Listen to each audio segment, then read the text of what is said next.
Welcome to our channel. Today we how to register with Google Search Console Sitemap submission, complete guide step by step clearly. Begin by ensuring you have a verified Google Search Console account. Log into your Google Search Console account. Select the property associated with your website.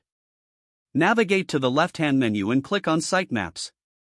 In the Add a New Sitemap section, enter the URL of your sitemap. Make sure the URL is complete and accurate.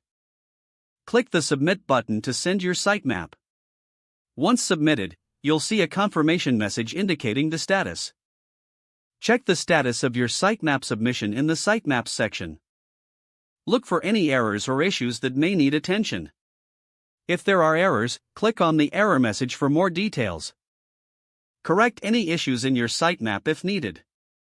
After making corrections, return to the Sitemaps section. Re-enter the corrected sitemap URL and click Submit again. Once your sitemap is successfully processed, it will be listed in the submitted sitemaps.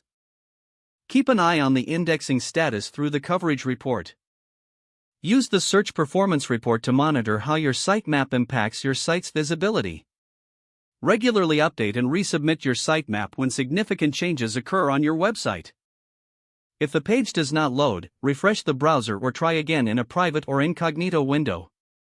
Make sure you are using the correct email address, then retype it carefully to avoid small typos.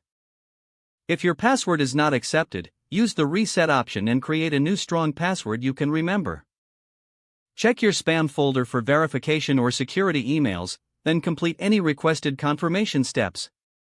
Enable two-factor authentication if available to improve account security and reduce unauthorized access risk. After signing in, review your profile details so your contact information and settings are accurate and current. If you see an error message, note it down and try again after restarting your device and internet connection. Log out when you finish, especially on shared devices, to keep your account and payment information secure. If the page does not load, refresh the browser or try again in a private or incognito window. Make sure you are using the correct email address, then retype it carefully to avoid small typos. If your password is not accepted, use the reset option and create a new strong password you can remember. Don't forget to like this video and subscribe to our channel for more step-by-step tech guides.